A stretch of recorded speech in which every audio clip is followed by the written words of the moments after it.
लक्की की छींक की वजह से उस लड़की का शर्ट खून से सन्न गया था।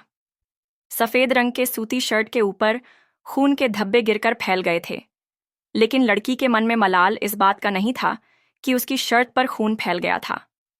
उसे मलाल इस बात का था कि लक्की ने उसके साथ छेड़खानी की थी। इससे पहले कि लक्की उसे अपनी ओर से कुछ समझा पाता, उस लड़की ने सिक्योरिटी को बुला लिया था। लिफ्ट खड़ी थी और वो लड़की लिफ्ट के बाहर आ गई थी। लक्की भी उसे समझाने के लिए उसके पीछे पीछे बाहर आ गया था, लेकिन तब तक 2 गार्ड उसकी दिशा में आए और उसे पकड़ लिया। क्या हुआ मैडम, क्या बात है? एक गार्ड ने उस लड़की से पूछा। वो देख पा रहा था कि उस लड़की का शर्ट खून से सन्न गया था और उसके चेहरे पर घबराहट साफ नजर आ रही थी। इस आदमी ने मेरे साथ बदतमीजी की है। पहले तो उसने जानबूझकर मेरी शर्ट पर छींका, जिसकी वजह से मेरी शर्ट खराब हो गई, और फिर इसने अपने रुमाल से मेरे शर्ट को साफ करने की बहाने मेरे साथ छेड़खानी की है। जैसे ही लड़की ने अपनी बात खत्म की, उन दोनों गार्ड ने लक्की को घूर कर देखा। ऊपर से नीचे तक देखने पर उन्होंने पाया कि लक्की की शक्ल तो शरीफों जैसी ही थी, लेकिन उसका हुलिया इस बात की गवाही दे रहा था कि वो कितना बड़ा बदमाश था। क्या रे, बहुत लड़कियां छेड़ रहा है? कहाँ से आया है तू, और घुसने किसने दिया तेरे को? अंदर एक गार्ड ने उसकी बाजू को कसकर पकड़ा। लक्की को समझ नहीं आ रहा था कि वो क्या करे। सुनिए, आप गलत समझ रही हैं। मैं कोई बदमाश नहीं हूं, और ना ही मैं आपके साथ कोई बदतमीजी कर रहा था। लेकिन जैसे ही आपने मुझे डांटा, मुझे अपनी गलती का एहसास हो गया था। वो तो अचानक पता नहीं कैसे मेरी नाक से खून निकल आने लगा, और फिर उसमें इचिंग हुई और मुझे छींक आ गई। आप जैसा समझ रही है, वैसा आदमी नहीं हूं मैं।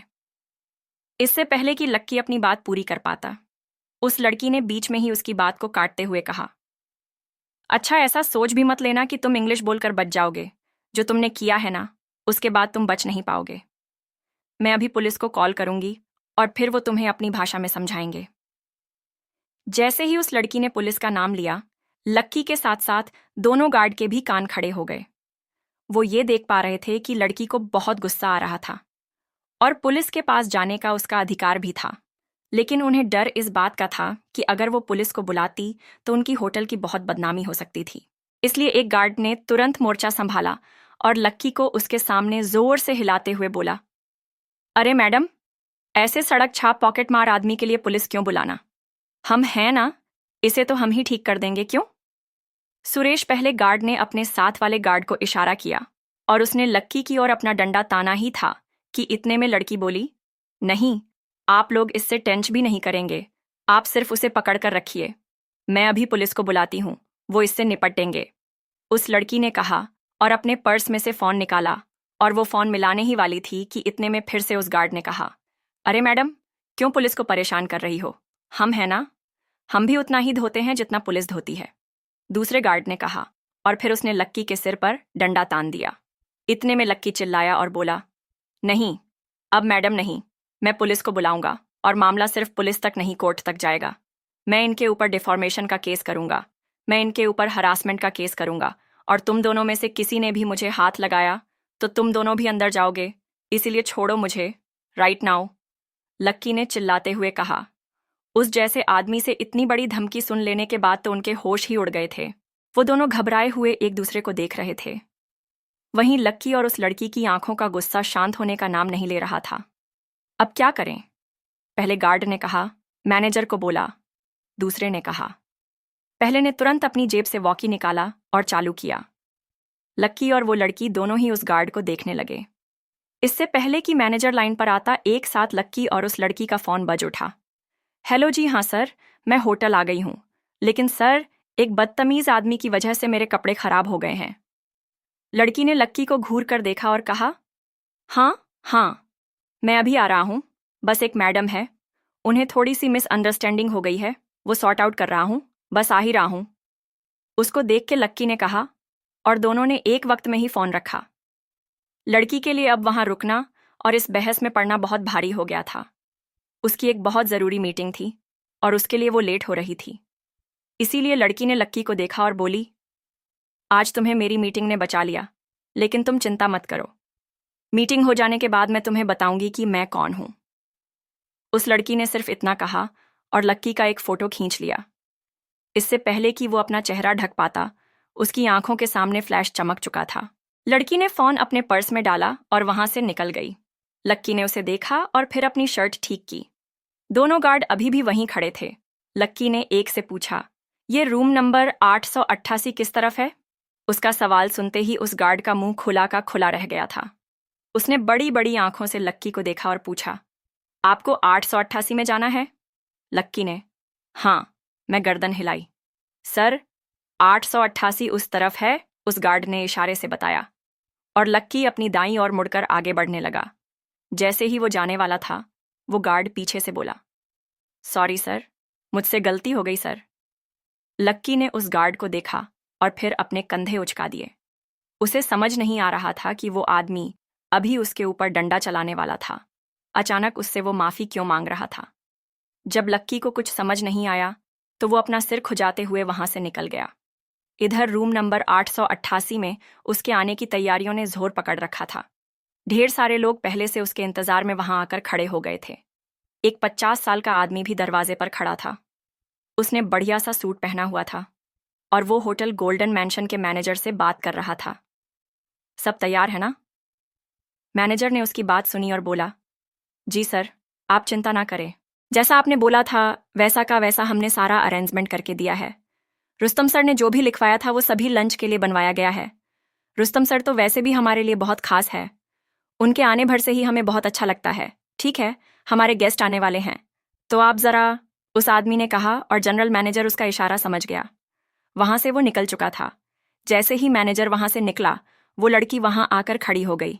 ये वही लड़की थी जिसके लंबे लंबे बाल थे और जिसने नीले रंग का ब्लेजर पहना हुआ था। उसने जब रुस्तम डांगी को देखा तो वो सीधा भागकर उसके पास गई और बोली, सॉरी सर, एक्चुअली मैं थोड़ा लेट हो गई हूं। वो क्या है ना? इससे पहले कि वो लड़की आगे कुछ बोल पाती, डांगी ने उसकी बात को बीच में काटते हुए बोला, उधर बैठ जाओ। तुम्हारी किस्मत आज अच्छी है कि लक्ष्मण सर अभी तक आए नहीं हैं। अगर वो पहले पहुंच गए होते तो आज तुम्हारी वजह से मेरा सारा इंप्रेशन खराब हो जाता। वो लड़की उसकी ओर देखकर मुस्कुराई और शर्मिंदगी से एक कोने में जाकर बैठ गई। इधर रुस्तम डांगी खुद दरवाजे के बाहर खड़ा होकर लक्की के खाने का इंतजार कर रहा था। उसे बहुत बेचैनी हो रही थी। जैसे ही उसने घूमकर अपनी दाईं ओर देखा तो उसने पाया कि एक लड़का ऐसे ही साधारण से कपड़ों और चप्पलों में उसकी ओर चला आ रहा था। रुस्तम उसे देखते ही समझ गया था कि ये कोई और नहीं बल्कि लक्की ही था। वो तुरंत उसकी दिशा में आगे बढ़ा और उसने सामने झुकते हुए उसका अभिवादन करते हुए बोला, आइए लक्ष्मण सर, आइए। मैं रुस्तम डांगी। लक्की ने उनकी ओर देखा और मुस्कुराकर उनसे हाथ मिलाने लगा। इसके बाद रुस्तम के पीछे पीछे वो कमरा नंबर 888 में दाखिल हो गया। लक्की ने देखा कि वहां पर जो लोग बैठे थे वो दिल्ली के सबसे बड़े लोगों में से कुछ थे। उनकी शक्लें और उनकी कपड़े ही उनकी सारी कहानी बयां कर रहे थे। ये सब लोग वो है सर जो हमारी कंपनी अग्रवाल एंड अग्रवाल के लिए काम करते हैं। सारे टॉप ऑफिशियल्स हैं, रुस्तम ने कहा और फिर लक्की को सबसे मिलवाते हुए बोला, ये हमारे अग्रवाल परिवार के सबसे बड़े बेटे लक्ष्मण लाल अग्रवाल, आपका स्वागत है सर। सभी लोगों ने एक ही सुर में कहा। उस लड़की ने जैसे ही लक्की को वहां खड़ा देखा तो उसका परिचय सुना तो उसके पैरों के नीचे से जमीन खिसक गई। उसने अपने बुरे सपने में भी ये नहीं सोचा था कि उसके ऊपर खून छींकने वाला कोई और नहीं बल्कि उसके बॉस का भी बॉस होगा। आज तो उस लड़की को नींद ही नहीं आने वाली थी। उसे ऐसा लग रहा था कि उसका ब्लड प्रेशर बढ़ गया था और उसका दिल कभी भी धड़कना बंद कर सकता था। इधर लक्की ने भी इतनी भीड़ में उस लड़की को दूर से ही देख लिया था। उसे भी इस बात की उम्मीद नहीं थी कि उन दोनों की मुलाकात इतनी जल्दी और इस कमरे में होने वाली थी।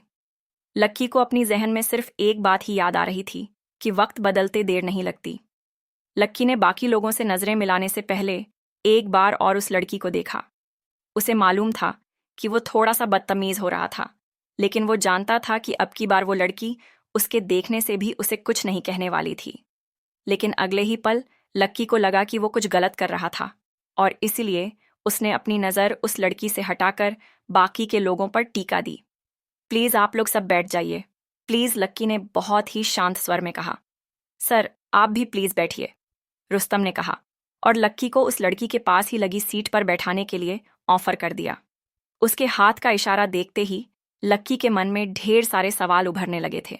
जब रुस्तम ने देखा कि वो लड़की की ओर सवालिया निगाहों से देख रहा था तो वो बीच में आया और बोला, सर, ये हमारी कंपनी की इंफॉर्मेशन डिपार्टमेंट की डायरेक्टर है रागिनी दत्ता।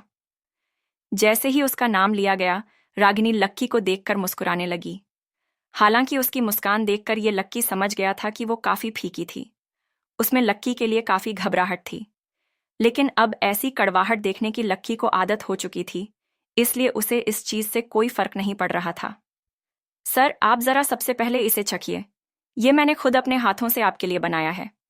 रुस्तम ने लक्की के सामने एक प्लेट पर कश्मीरी पुलाव परोसते हुए कहा। अच्छा, लक्की ने कहा, और एक चम्मच से उस प्लेट में रखी डिशेस का थोड़ा सा हिस्सा लेकर अपने मुंह में डाल दिया। जैसे ही उसका जायका उसके मुंह में खुला, लक्की का दिल कुतुब मीनार पर चढ़ गया था। उसने बहुत सालों बाद इतना कुछ अच्छा खाया था। खाना पेट के अंदर चला गया था, लेकिन उसका जायका उसके मुंह में ही रह गया था। लक्की के चखने के बाद जब बाकी के लोगों ने भी उसे चखा तो उनके मुंह में रुस्तम की करछी सी छाप उभर आई। जायका ऐसा घुला कि सबके मुंह से वाह निकल गया। उसके बाद तो जमकर लोगों ने खाना खाया कि पूछो मत। ऐसा लग रहा था कि सब लोग पिछले जन्म से ही भूखे चले आ रहे थे। खाने के आगे सब लोग अपने ओहदे, अपने पद, अपने पते, अपने जात और अपना नाम तक भूल गए थे। इतना जमकर खाना खाया गया कि किसी की बर्तन के अंदर कुछ भी बाकी नहीं रह गया था। लक्की ने भी आज न जाने कितने दिनों बाद जमकर खाया था। सालों के बाद आज उसका पेट फुल हो गया था। सर, आपका हो गया या कुछ और मंगवाऊं? रुस्तम ने प्यार से पूछा। वो लक्की को देखकर ही समझ गया था कि आज उसे खाने में मजा ही आ गया था। नहीं, मेरा पेट तो भर गया है, लक्की ने कहा। ठीक है सर, आइए तो मैं आपको आराम करवाने के लिए थोड़ी देर रेस्ट हाउस में ले जाता हूं, रुस्तम ने कहा। वो भी लक्की के इस जमीन से जुड़े एटीट्यूड से काफी इम्प्रेस हो गया था। उसे लग रहा था कि रातों रात ढेर सारी दौलत मिल जाने के बाद लक्की के पैर जमीन पर टिकने वाले नहीं थे। लेकिन जब उसने लक्की को देखा और इतनी देर में जितनी भी बार उससे बात की, तो उसने यही पाया कि लक्की जड़ों से जुड़ा हुआ नौजवान था। वो कोई हवा में उड़ने वाले लड़कों में से नहीं था जो अपने साथ अपना सब कुछ उड़ा देते थे। लक्की जड़ों का आदमी था, इसलिए ये सब कुछ जोड़े रखता था। नहीं, उसकी कोई जरूरत नहीं है, लक्की ने शर्माते हुए कहा। उसे दोपहर में सोने की आदत नहीं थी। उस रागिनी ने जब लक्की को ऐसे शर्माते देखा तो उसे हंसी आ गई। उसे लग रहा था कि इतना बड़ा आदमी होने के बाद भी लक्की काफी क्यूट था। लक्की के मना करने के बाद सब लोग वहीं बैठ गए थे और लक्की की ओर देख रहे थे। लक्की ने टेबल पर रखी प्लेटों को देखा और कुछ सोचने लगा। इसके बाद उसने अपना फोन निकाला तो देखा कि 1:30 बज गए थे। जैसे ही लक्की ने घड़ी में टाइम देखा तो सब लोग चौंक गए। उन्हें ऐसा लग रहा था कि उनसे कोई गलती हो गई थी, तभी लक्की बेचैन हो रहा था। रुस्तम को भी ऐसा ही लग रहा था और उसने तुरंत लक्की से पूछा, क्या हुआ सर, कुछ दिक्कत है क्या? आपको खाना अच्छा नहीं लगा?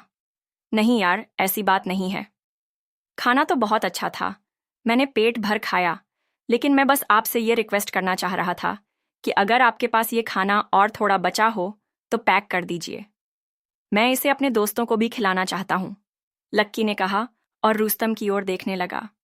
रुस्तम को और बाकी लोगों को समझ नहीं आ रहा था कि वो लक्की की इस बात का क्या जवाब दें। वो सब एक पल में ही उसकी सादगी पर फिदा हो गए थे। रागिनी की भी सारी नाराजगी एक ही झटके में खत्म हो गई थी। लक्की यहां बैठा भी अपने दोस्तों के ही बारे में सोच रहा था। इससे बड़ी बात और क्या हो सकती थी? लेकिन रुस्तम के लिए एक दिक्कत हो गई थी। खाना खत्म हो चुका था और खाना जिन खास मसालों से बना था वो भी उतना ही थे। अब आगे क्या होगा कि रुस्तम लक्की को खाना पैक करने के लिए हाँ कर पाएगा या वो लक्की को मना कर देगा? वो लक्की जिसने अपने दोस्त को पेट भर पानी पूरी भी नहीं खिलाई थी, क्या वो अपने दोस्त को इतना अच्छा खाना खिला पाएगा? क्या लक्की की सादगी का लोग फायदा उठाएंगे?